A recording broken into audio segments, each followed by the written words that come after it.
Bună, dragilor, și bine ați venit la o nouă citire. Dacă titlul te-a atras, înseamnă că ai aici cu siguranță un mesaj pentru tine. Îți mulțumesc pentru că mă urmărești, îți mulțumesc pentru că mi-ești alături. Dacă vrei și tu o citire, te aștept pe aplicația de tarot și astrologie. Ai link în primul comentariu. Vreau să văd ce se întâmplă în viața ta în următoarele 24 de ore, din momentul în care tu vezi această citire. Hai să vedem. Ok, văd multă dualitate în acest moment. Regina de spade, 10 de spade, luna, 9 de monede. Ceva nu convine aici, da? Fie în legătură cu niște bani, fie în legătură cu niște cumpărături. Poate să fie și o perioadă în care energia ta feminină necesită odihnă. Mai văd aici foarte multă răceală. Poate este o perioadă în care ți se cere să-ți asculți mai mult inima, intuiția și să lași lucrurile să curgă de la sine. Mai văd aici, bineînțeles, și o persoană mai dură, mai rece. Poate să fie o femeie care este într-o suferință sau este vorba despre o femeie care este pur și simplu foarte rațională. Mai putem să discutăm și despre cineva care pur și simplu își urmărește foarte mult interesul. Pentru unii mai văd și o legătură cu următoarele semne zodiacale: Pești, Gemeni, Balanță, Vărsător. Dar ce văd aici e un final, da? E un final concret, e un final foarte sigur. Da? Regina asta de spade poate să pună punct la o anumită situație. În plan personal, uite, avem doiul de monede. Deci ești într-o perioadă în care te învârți așa între prieteni și familie, între dragoste și prieteni. Poate să fie și o perioadă în care primești bani, dai bani la rândul tău. Este vorba și despre o perioadă în care pur și simplu încerci să găsești un echilibru dintr-un anumit punct de vedere. Apoi avem 6 de bâte, da? Deci o victorie, o bucurie pentru sufletul tău. Putem să discutăm și despre faptul că ai parte aici de o realizare. Este o realizare foarte mare. Pentru unii, ce mai văd în schimb, are legătură, uite, și cu un personaj mai diferit.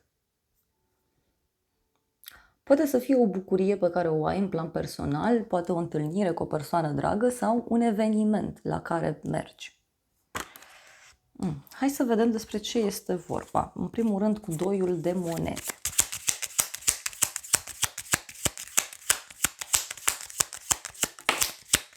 Magicianul, uite, ești într-un moment în care tu le duci pe toate. Da? Poate să fie, uite, și că te simți mințit, trădat, da? Poate pe dualitatea cuiva, poate e ceva legat de o achiziție, și cum ai luat ceva, ai cumpărat ceva și nu ți-a plăcut. Dar pentru alții simt eu că e vorba de această dualitate care pur și simplu poate să obosească la un moment dat. Hai să vedem 6 de bâți. Pajul de monede, 8-ul de cupe. Aici, ce văd eu? Văd pe cineva care e trist și care dă la spate o situație complicată. Fie o situație în care, știu eu, a fost nevoie să ierți, fie este vorba despre cineva care renunță la o situație importantă din punct de vedere emoțional. Mai văd aici o conexiune cu o persoană mai tânără. Este vorba despre o persoană căreia îi place așa să studieze, îi place să se concentreze pe tot în jurul său, îi place să ia totul la cel mai mic detaliu. Dar văd aici un fel de bucurie, un fel de petrecere. Acum, petrecere poate să însemne și că te vezi cu niște prietene, da? Sau cu niște prieteni, sau cu familie.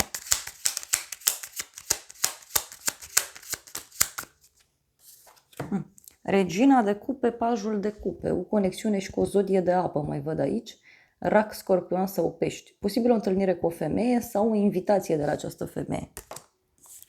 În continuare avem 7 de bâte. Poate ești într-o perioadă în care te lupți cu ceva anume, este și o perioadă de victorie pentru tine. Mai discutăm și despre o perioadă în care începi să vezi lucrurile diferit, începi să te axezi foarte mult pe tine, pe liniștea ta. În alte cazuri, ce mai simt aici e faptul că poți să fii într-o poziție de conducere sau într-o poziție în care ți se cere cumva să dai exemplu celorlalți sau să-i ghidezi pe ceilalți. Temperanța, o conexiune cu un săgetător. Aici ce văd eu e vindecare, e liniște. Faptul că reușești să rezolvi ceva important din punct de vedere profesional sau financiar. Mai văd aici și o perioadă de împăcare, da? Adică și cum reiei legătura cu o persoană, dar ce simt eu e că tu reușești aici să te împarți într-un mod egal, înțelept, între două situații diferite. 7 de bâte. Hai să vedem ce cu 7 de bâte. A ieșit regele de monede. Opa. Avem așa, regele de monede, 4 de monede, o conexiune cu zodie de pământ. Taur, Fecioară, Capricorn. Poate să fie vorba și despre un personaj aici, foarte sigur pe el, foarte încăpățânat. Este vorba despre un bărbat foarte stabil.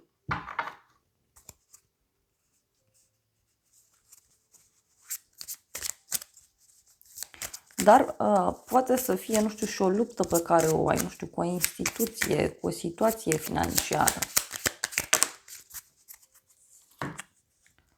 Avem soarele și steaua, o conexiune cu zodia Vărsător, zodia Leu. Aici ce văd eu e un succes pentru tine, o bucurie foarte mare, un adevăr pe care îl afli.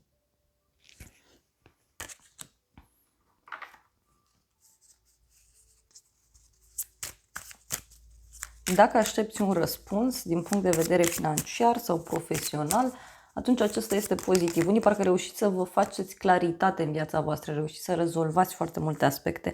Uite, avem un 10 de monede, deci poate e ceva legat de o ședință, de o adunare de oameni, poate e ceva legat de familia ta, dar pentru alții poate avea legătură, bineînțeles, și cu ceva foarte mare, da? E și un sacrificiu, e și o oboseală, dar ce văd aici e că ieși bine dintr-o situație. Asta văd foarte clar. Împărăteasa, o conexiune cu zodia Taur, zodia Balanță. Deci, dacă ești femeie, este vorba și despre o responsabilitate mai mare, dar are legătură și cu o realizare, cu o împlinire de care tu vei avea parte. Și o veste surprinzătoare. Hai să vedem surpriza. Surpriza e 7 de monede, Împărăteasa, da? O legătură cu zodia Taur, zodia Balanță. Surpriza are legătură cu banii.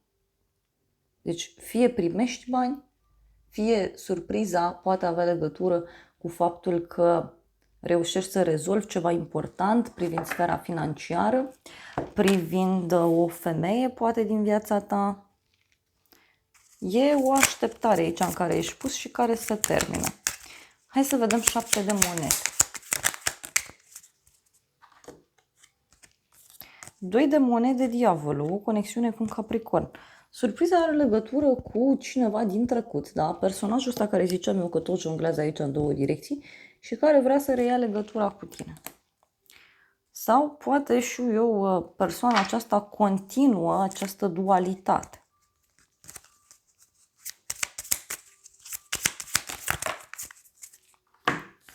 Împărăteasa, uite, 3 de bâte, 6 de cupe.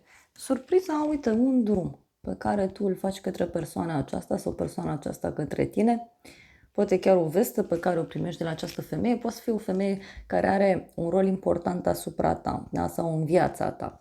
Și anume, poate e cineva din familie, poate e o prietenă, poate e cineva de la locul de muncă. Dar, în alte cazuri, simt eu, pentru că ai ieșit de 2 ori Împărăteasa, simt eu că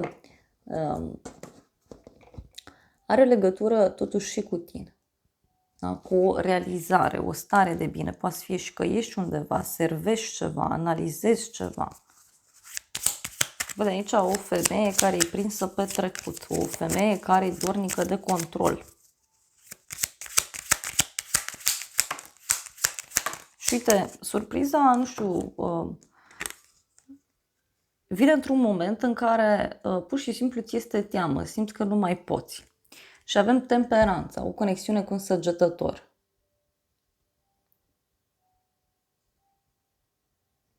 Ce o să te mire? Deci, poate avea legătură aici și cu faptul că vei rămâne foarte surprins sau surprinsă că reușești să împaci pe cineva sau reușești să dai la pace. Reușești să rezolvi ceva important privind viața ta.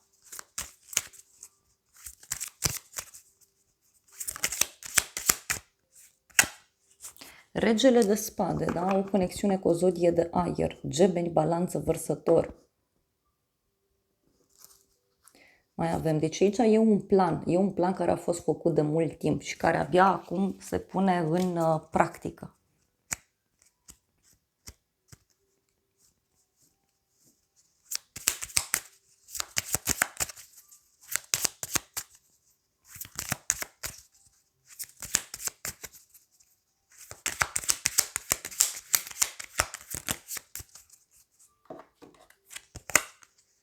Trei de cupe, asul de monede. O bucurie, da? O șansă nouă, un loc nou, o oportunitate care ți se deschide și care, repet, are legătură cu femeia aceasta.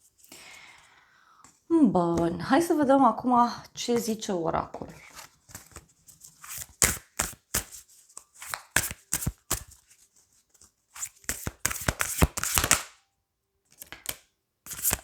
Oracolul vorbește despre deschidere către simplitate. Da? Poate să fie și că totul devine mult mai simplu, da? Această situație care a fost încurcată sau care e încurcată devine mai simplă. Văd aici deschidere foarte mare, da? E ca și cum ți se cere să te deschizi foarte puternic. Pentru unii poate să fie și că cineva în viața voastră se deschide, da, către voi. Avem încredere, succes și flexibilitate. Ți se cere să ai încredere pentru că ai puterea necesară de a fi flexibil. Da? Ai puterea necesară de a rezolva această situație. Din nou, oportunitate. Deci, surpriza pentru tine vine cu o oportunitate foarte puternică. Da? Surpriza pentru tine vine cu un nou început. Plăcere, iertare, împlinire. Na, aici eu cred că ți se cere să te concentrezi mai mult pe potențialul tău. Posibil să aibă loc un eveniment, da? Care să-ți deschidă foarte larg ochii. Mai vreau niște mesaje din oracolul meu.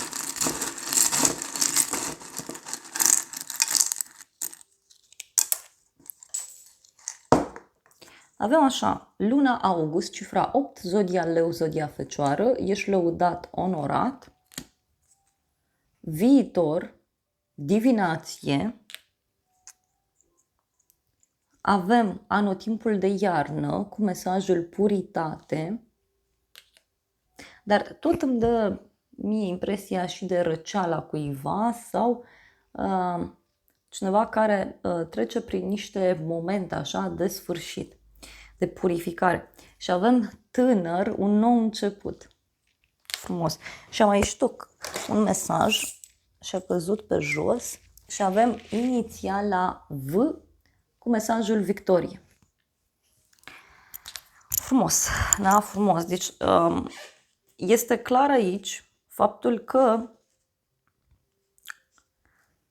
urmează o realizare, da? E o bucurie aici care se petrece în următoarele 24 de ore pentru tine, care, știu eu, te poate duce spre un nou început sau poate să fie o bucurie, nu știu, pe care n-ai mai trăit-o, ceva nou, ceva ce n-a mai fost până acum în viața ta. Bun, hai să vedem puțin ce spune și acest tarot. Da, o bucurie neașteptată, avem preotul, da, și căsătoria. O bucurie neașteptată la o zi mare, la o zi sfântă, fie legată de o propunere în căsătorie, fie legată de ideea de contract, de parteneriat, fie o bucurie neașteptată de la o persoană pe care tu o respecti foarte, foarte mult. Eu asta văd aici. Și uite, avem un drum, da? Avem femeia, gelozia și drumul.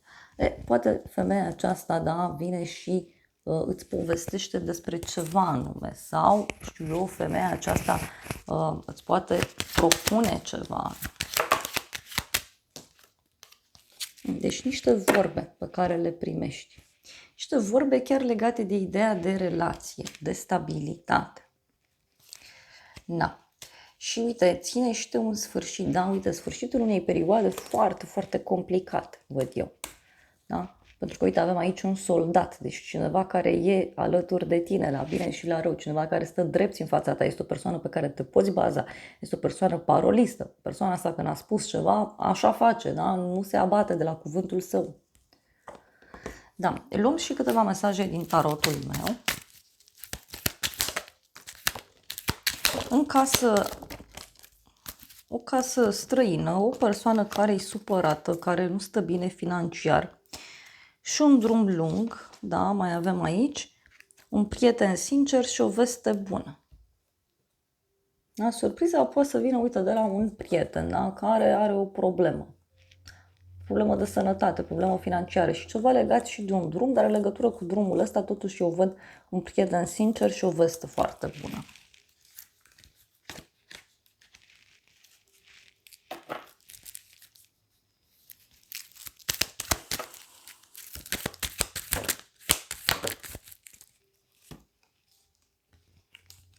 Avem o bucurie mare și te vorbește cineva de bine.